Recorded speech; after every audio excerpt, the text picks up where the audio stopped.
No way he just said this, as Caleb Williams called out Sam Darnold in yesterday's game after a big win for the Minnesota Vikings. Some trash talk has been thrown out by Caleb Williams. We're going to be talking about what he said to Sam Darnold, kind of the reaction of everybody looking at this from the outside. We also have another roster move that we're going to be talking about here at the end of this video by the Minnesota Vikings. But Griffen, I still can't believe that Caleb Williams just said this. And he appeared to have called out Sam Darnold, and I know that's what you think. And I'm still on the fence, but the way that we've seen Caleb Williams in this season so far, there's no chance that he did not just call out Sam Darnold. And this is what he had to say on the matter yesterday. When asked about Kevin O'Connell, what he had to say. When somebody comes over to you that's having guys, Sam Darnold even, out there balling. He's been a great coach so far. His encouraging words are important. As you see, probably the highlight of this there, Sam Darnold even being out there balling. The way that we're seeing Caleb Williams do this, calling out Sam Darnold, calling him nothing. This is absolutely ridiculous. Now, Griffen, what do you think about this? Because obviously, we kind of knew Caleb Williams is kind of a dirtbag like this throughout so far this season. But the fact that he's going out there calling our quarterback, saying that he is balling with Kevin O'Connell, that is just pure disrespect. What do you think about that? Yeah, I mean, he said what he said, and with the precedent of his college days, the CJ Stroud incident, it's hard. If those things didn't happen, it would be easy to kind of give him the benefit of the doubt. But they did happen, and he said what he said. And I'm just sitting there over there when I saw this quote, I thought I was like Will Smith going, "Keep my quarterback's name out of your mouth, because you're a rookie." I know when you were in high school, you were probably around the schoolyard with your buddies. I know Sam Darnold, when he was coming out, you were probably in high school saying, "Oh, he's a bum, he's this, he's that." But now he's in a situation where he's proven that he wasn't that. He was just a victim of circumstance. And now that he has the right pieces around him, has a coach who believes in him, has a team that is believing in him, in an organization that is built on just trust and good culture, now he's finally having the tools to succeed. And I don't think that would have been the case anywhere else for him. I think Minnesota has been the perfect fit for him. And for Caleb Williams to say this, maybe if they won the game, he probably wouldn't have been saying this. He was probably in the heat of a tough loss. I know the Bears really tried to pull a comeback off that, steal momentum from us, which they mostly did, but we were able to come out and win it in overtime.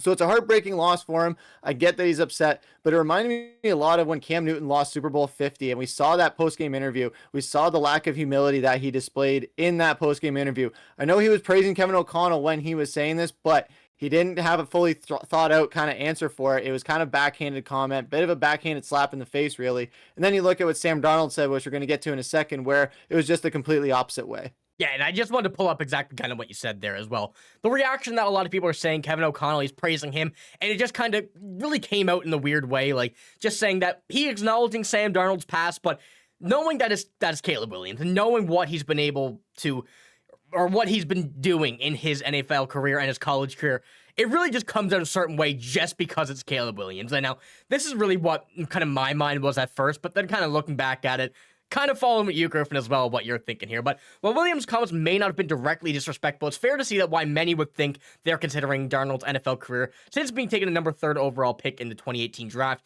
has been a roller coaster of more downs than ups. And, there's no denying that. Sam Darnold has even brought that up and said that is really a big part of his career and the path that he's been cut from. But the fact that you're saying that, like, Caleb Williams has had, 3 good games this year? And I think that really is something that he needs to consider, something to keep in mind, that although he is not the most ideal quarterback for the Bears right now, he does a lot to work on himself. And, it could be the same situation for him. Number 1 overall pick, he's still in his rookie year. We could see him go severely downhill. We know the Bears have been pretty familiar with that in their past, so I wouldn't count that out for Caleb Williams. So he got to pipe down a bit before we actually see that happen to him. And then if we do, oh my, we're going to see some funny words coming his way down the road from Vikings fans. But as you said, Griffen, we do have to talk about what Sam Darnold had to say about Caleb Williams here. And this is what he had to say. "I feel like he's playing really good football. Just the way that he's been confidently just ripping the ball. It's impressive, man. When he cuts loose, I was watching the big screen in the stadium, and I felt like sometimes the camera couldn't necessarily catch up with the football. I feel like he's just got such an ability to rip the ball in there, and just obviously when he gets outside the pocket, when he's able to run and make them plays, he's very dangerous that way as well." And as you can see, 2 completely different reactions to each other. Sam Darnold being respectful as always. I don't think I've ever seen Sam Darnold really be pissed at someone, really call someone out. he kind of respects everybody, and that's the game of football. That's the way you're supposed to be, is respect your opponent, but also you throw out some comments here and there, but not to the level of what Caleb Williams had to say. And another big part of this as well is some fan reactions to it. And this is just one example from an article that I found. It's kind of disrespectful to frame it that way. Sam Darnold does have a legitimately high ceiling when he's not turning the ball over, one fan wrote on X, formerly Twitter. He's not a dink and dunk guy. He's better at the game than Caleb. So, a lot of these reactions from Vikings fans, a lot of Bears fans also kind of coming out and saying that, he didn't mean it this way.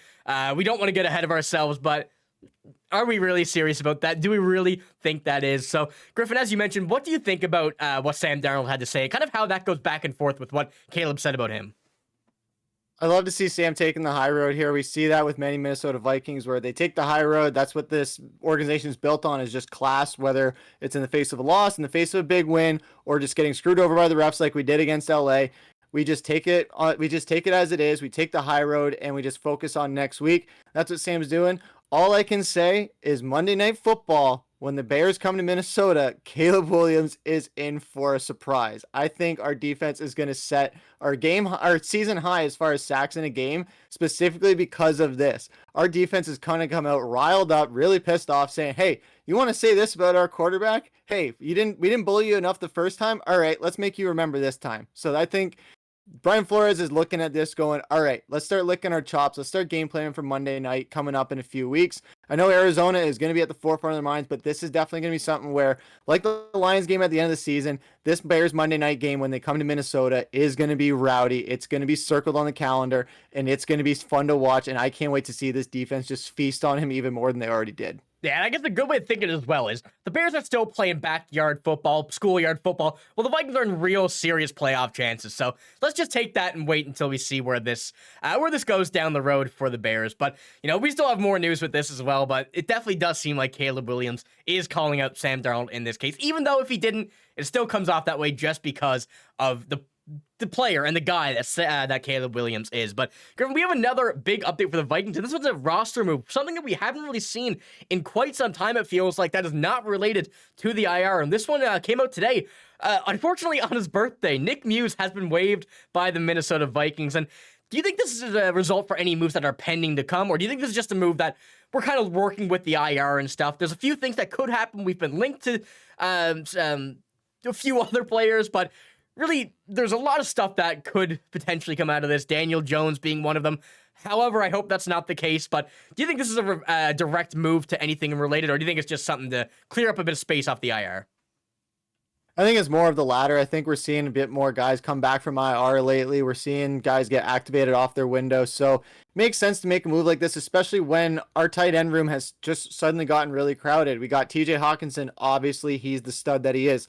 Josh Oliver, he's having a breakout year. Johnny Mundt has been very reliable, aside from that onside kick that went off of his leg last week. So this tight end room is getting going a bit, and it's just overcrowded. There isn't enough cap space, unfortunately. So makes sense to do it from a financial standpoint, from a roster standpoint, and with the guys we have coming back from IR.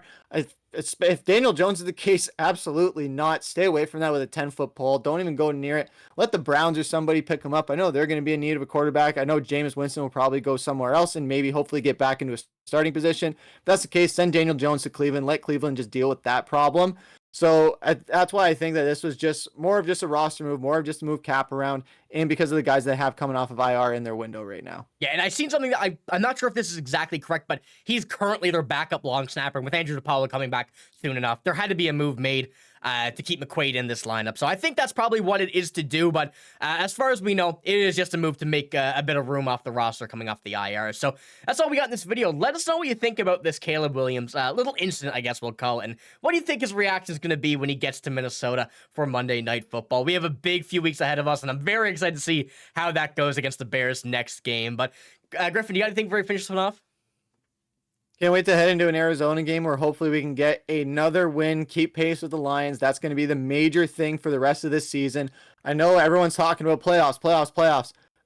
We want the North. We want to be kings of the North. We just got to keep pace with the Lions, and that's all that matters. The Packers, they're good, but the Packers, we can take care of them. We've handled them before. We can handle them again. The Lions are the big one. We just got to keep rattling off these wins, destroy the Bears on Monday Night Football, carry that momentum through the rest of the season, then rattle off those last few games. Yep, hopefully we get a big win against the Cardinals, and obviously we're gonna have a lot of updates throughout the week. I guess regarding the injury reserve, a few more moves that could be made depending who comes off IR, if anybody at all. But this is your spot for all Vikings news. But that's all we got. Thanks for watching. Hope you have a great day. See you later.